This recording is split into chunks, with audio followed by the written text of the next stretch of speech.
September each year, the thoughts of sporting Irishmen the world over turn to Croke Park and the All-Ireland final. So, why not join the crowds converging on Dublin on Sunday, September the 6th, 1953, for the hurling final between Munster champions Cork and the men of the West, Galway.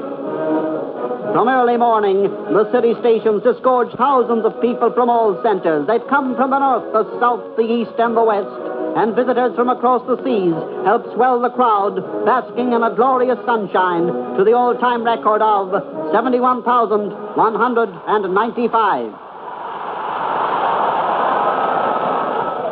As has long been the custom, the minor final serves as a curtain raiser as the youths of Dublin oppose the lads from Tipperary in their own particular bid for major honours. And a fine display they serve up to before Tipperary take their 8th title with a score 8 goals and 6 points to 3 goals and 6 points. Whenever a Dublin resurgence looks likely, Tipperary promptly increases their lead. Vi yn crydabad yn Imerdaco, vi ydyn ni tapula agus ni twisting actually. Tipperary superior, faster, and cleverer. Lads of the caliber of Devaney, Quinn, and the sprightly McLaughlin proved too good for Dublin's Feelies, Bell, and the rest.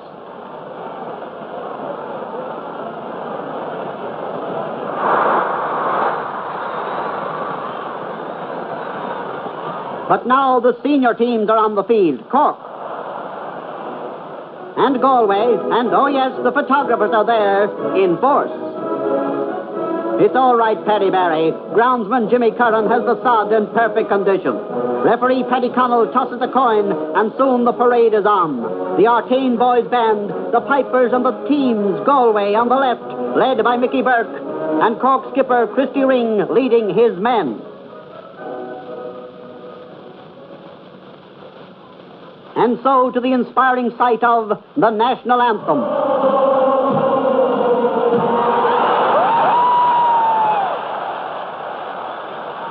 The ceremony, the preliminaries over, the game is on. Those opening minutes serve up hurling at its exhilarating best, sparkling with good play, and if the pace slackens in the sweltering heat, who can wonder? Galway are first to force the issue. A point by Seamus Duggan sends them ahead, but not content with that, they continue to press, but find the rock-like backline of the rebel county a severe stumbling block. Galway are hurling far better than in the semi-final, but just cannot reap the full reward as Cork goalkeeper Dave Creedon and backs Jerry O'Riordan, John Vines, and Tony Shaughnessy refuse to wilt.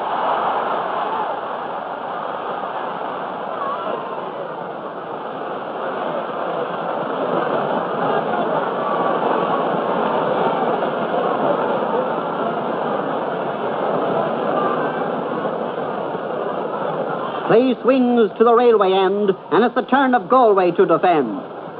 Sean Duggan holds his fort well for the West, and the Munster men are repulsed.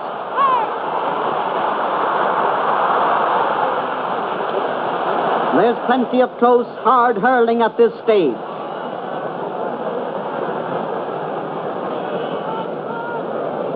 Outfield, Jim Brophy clears for Galway, but in a flash, Cork are back again.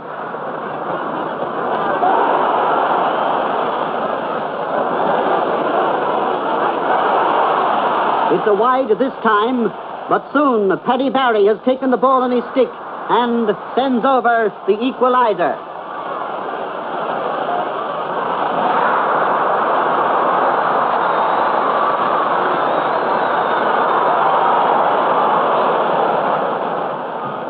The Galway men are in battling mood, however, and with Seamus Duggan and John Killeen striving hard, they come back around the Cork goal. The crowd gets plenty over which to enthuse, and the Munster men have reason to be thankful to the forceful Jerry O'Riordan having the game of his life.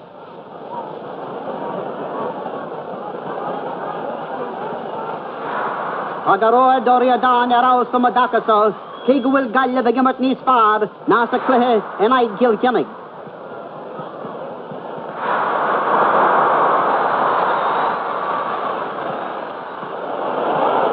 Cork, playing with the stuff of which champions are made, are settling down now. Duggan saves, but the crowd tells its tale of a goal sent in by Josie Hartnett. A dropping ball, the clash of the ash, and the ball is in the net again. The champions are in top gear now, and at the half-time whistle, they lead 2 goals and 1 point to 3 points. The interval over, Cork strive to increase their lead, but Galway, with Mickey Burke subduing the immortal Christy Ring, and each man giving his all, start an incessant bombardment on the Cork goal.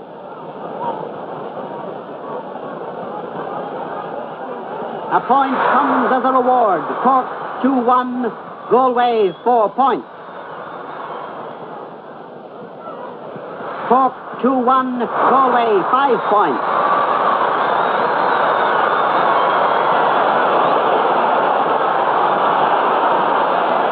Michael McInerney gets the ball outfield, and it's heading for the goal area. And with the defense beaten, it strikes the upright, rebounds into play, and soon has gone over the line wide. It's McInerney again, but the center is barely cleared.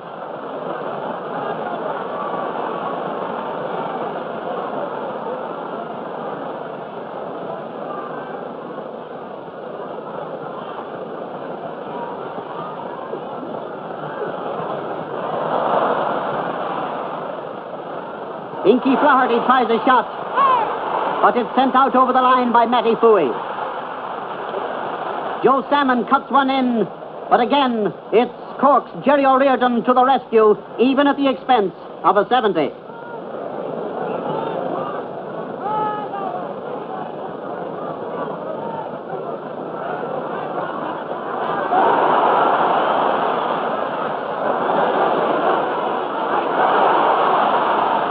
After 9 minutes of the second half, Cork lead by only 2 goals and 1 point to Galway's 6 points.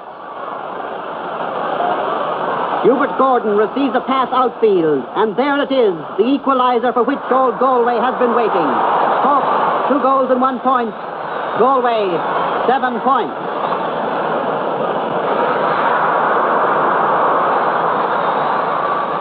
This is certainly asking Cork a big question, but they find the answer. They swing play to center field and into the Galway half.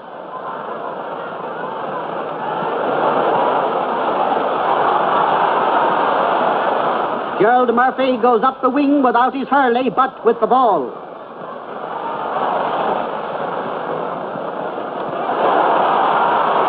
Galway come back, and Cork's Tony Shaughnessy clears to the center field to Josie Hartnett, who has played a major part in Cork's wins of the year, and he sends in his shot.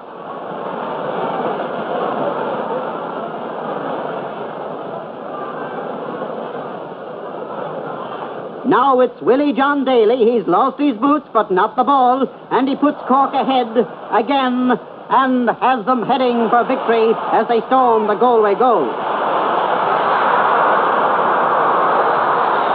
By now, Cork lead by a point, but Galway still fight back.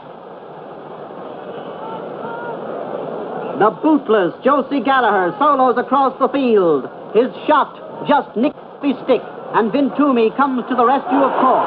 And this is virtually the last attack by Galway, and Cork, hurling with verve, take the top hand. Half with an Anawa Higkirtig, either Clishdag as math. A melee around the Galway goal, and Tom Sullivan crashes home a final goal, and seconds later the game is over, with Cork champions for the 18th time. Cork, 3 goals and 3 points, Galway, 8 points. The crowd surges onto the field in wild excitement, and soon Cork's idol and captain, Christy Ring, is on the Hogan stand to receive the coveted cup from GAA President Mr. Vincent Donoghue. And while we wholeheartedly congratulate Cork on their wonderful win, we join Christy Ring and trainer Jim Barry in 3 cheers for the banquet.